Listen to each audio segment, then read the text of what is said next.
안녕하세요, 여러분. 최근 발표된 호주 예산안 다들 한 번쯤 들어보셨죠? 겉보기엔 꽤 그럴싸해 보이는데 과연 그 이면은 어떨까요?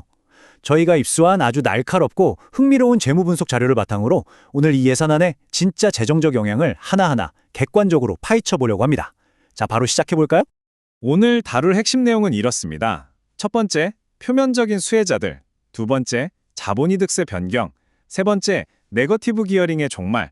네 번째, 대안적인 투자 구조. 그리고 마지막으로 시장 예측 및 영향까지 쭉 한번 훑어볼게요. 그럼 첫 번째 내용, 표면적인 수혜자와 이 자료에서 지적하는 현실 점검부터 살펴보겠습니다.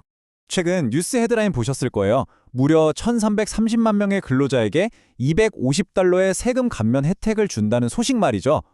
와, 정말 좋네 라고 생각하실 수 있는데 여기서 이 분석가는 팩트체크를 확실하게 들어갑니다. 이 혜택의 첫 지급이 아무리 빨라도 2028년 7월에나 이루어진다는 점을 지적하거든요. 한번 생각해 보세요. 지금 당장 물가가 이렇게 오르고 있는데 몇 년 뒤에 받는 250달러가 과연 실질적인 승리라고 할 수 있을까요? 확실히 의문이 들긴 하죠. 그리고 정부가 6만 5천 채의 주택 인프라 구축에 무려 470억 달러라는 어마어마한 돈을 투입한다고 발표했습니다. 정말 천문학적인 금액인데요. 하지만 분석가의 시선은 꽤 현실적입니다. 만약 다른 정책들 때문에 투자자들이 시장에서 발을 빼서 임대료가 치솟게 되면 어떻게 될까요? 첫 주택 구입자들이 기껏 모아둔 저축액이 매달 오르는 월세를 내느라 싹 다 고갈될 수 있다는 치명적인 문제를 짚어내고 있습니다. 결국 저 화려한 숫자 뒤에 숨은 부작용을 보라는 뜻이죠. 이어서 두 번째, 자본이득세, 즉 CGT 변경과 세금 계산법의 변화를 살펴보겠습니다. 여기서 진짜 게임의 판도가 바뀝니다. 정부가 지난 수십 년 동안 유지해온 50% 자본이득세 할인 제도를 아예 폐지해버린다는 건데요. 대신 2027년 7월부터는 소비자 물가지수에 기반한 물가 연동제, 그리고 30%의 최저세율이 새롭게 도입됩니다. 이에 대해 분석가는 굉장히 강하게 비판하고 있어요. 1999년에 이미 문제가 있어서 폐기했던 제도를 도대체 왜 다시 가져오냐는 거죠. 기업가나 주식 투자자들에게 엄청난 세금 폭탄이 될 거라고 강력하게 경고하고 있습니다. 백문이 불여일견이죠. 56만 달러의 부동산을 판 마이클이라는 분의 사례로 한번 계산해 볼까요? 현행 50% 할인에 적용하면 마이클이 내야 할 세금은 14,000달러입니다. 그런데 새로운 물가 연동제 규정으로 넘어가면 과세 대상 이익 자체가 늘어나 버려서 세금으로 16,000달러를 내야 해요. 에이, 겨우 2,000달러 차이네? 하실 수 있지만 분석가는 바로 이 지점을 꼬집습니다. 복리의 마법 아시죠? 이 세금 부담 격차가 시간이 지날수록 마치 눈덩이처럼 불어날 거라는 게 이 분석의 핵심입니다. 자, 이제 가장 논란이 많은 세 번째 섹션입니다. 네거티브 기어링의 종말, 그리고 기준일과 기득권 인정에 대해 알아보죠. 이게 정말 중요한 포인트인데요. 정확히 5월 12일 오후 7시 30분, 이 시간이 명운을 가르는 마감선이었습니다. 이 시간 이전에 계약된 부동산들은 기존 혜택, 즉 기득권을 100% 인정받습니다. 그런데 그 이후부터는 오직 신축 건물에만 네거티브 기어링 혜택이 주어집니다. 분석가는 이 부분을 아주 날카롭게 짚어내고 있어요. 이미 집을 가진 사람들의 혜택은 든든하게 지켜주면서 새로 시장에 진입하려는 다음 세대의 사다리만 뻥 차버린 셈이라는 거죠. 기득권 보호라는 비판을 피하기 어려워 보입니다.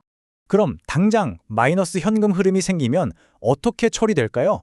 예전처럼 즉각적인 세금 환급이 꽂히는 게 아니라 이제는 손실 2월이라는 새로운 룰이 적용됩니다. 쉽게 말해 올해 5,000달러 손실이 났다고 바로 돈을 돌려받는 게 아니고요.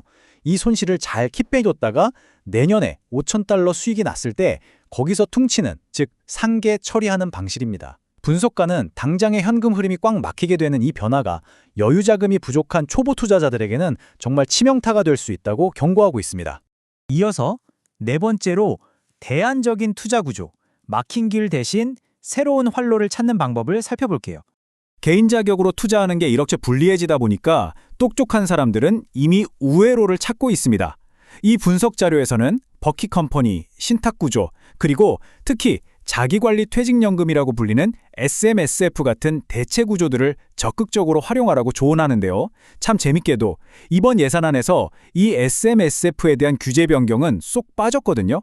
결국 좋은 전문가를 고용해서 이런 맞춤형 구조를 짤 수 있는 부유한 자산가들은 이번 변화 속에서도 여전히 승자로 남을 것이라는 게 분석가의 서늘한 통찰입니다. 자, 여기서 우리가 아주 근본적인 질문을 하나 던져봐야 합니다. 이런 복잡한 세금 계산법이니 투자 구조의 변화니 한 것들을 다 떠나서 과연 이 정책으로 진짜 피를 보는 진정한 피해자는 도대체 누구일까요? 이 핵심 질문을 머릿속에 담아두고 분석가가 예측하는 향후 시장 상황으로 바로 넘어가 보겠습니다.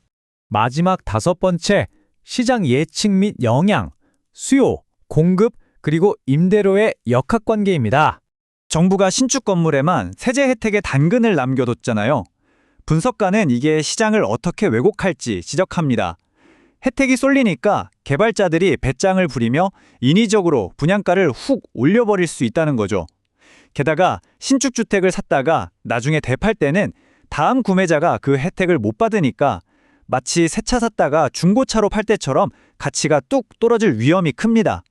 반대로 기존 부동산은 세금 혜택은 날아갔을지 몰라도 이미 검증된 위치와 탄탄한 인프라가 있어서 장기적인 가치나 수요 면에서는 훨씬 안전할 수 있다고 분석합니다. 여러분, 이 20에서 30%라는 숫자에 주목해 주세요. 분석가가 가장 우려하는 대목입니다. 과거 1985년 호주에서 네거티브 기어링을 폐지했을 때 어떤 일이 있었는지 아시나요? 혜택을 지킨 기존 소유자들은 집을 꽉 쥐고 안 팔고 신규 투자자들은 시장에 안 들어오면서 임대용 주택 공급이 말 그대로 씨가 말라버렸습니다. 그 결과 단 2년 만에 임대료가 20%에서 30%나 폭등하는 사태가 벌어졌었죠. 이번 정책도 결국 그 뼈아픈 역사를 반복하게 만들 것이고 가장 큰 타격을 받는 건 당장 월세를 구해야 하는 무주택자들이 될 것이란 게 분석가의 뼈뜨리는 지적입니다. 이 심층 분석의 말미에서 정보 출처는 아주 도발적이고 생각할 거리를 던져주는 의문을 제기합니다. 어쩌면 이 예산안에 진짜 숨겨진 의도는 평범한 국민들이 재정적 자유를 얻는 걸 막고 70세에서 75세가 될 때까지 시스템 안에서 계속 뼈 빠지게 일하도록 묶어두려는 게 아닐까 하는 주장입니다. 정부의 화려한 공식 발표와 이 분석가가 들이맨 차가운 현실인식, 그 극명한 대비 속에서 여러분은 스스로의 재정적 미래를 어떻게 대비하고 계신가요? 오늘 저희가 함께 짚어본 이 팩트들이 여러분만의 날카로운 통찰을 얻는 데 큰 도움이 되셨기를 바랍니다. 끝까지 함께 해주셔서 감사합니다.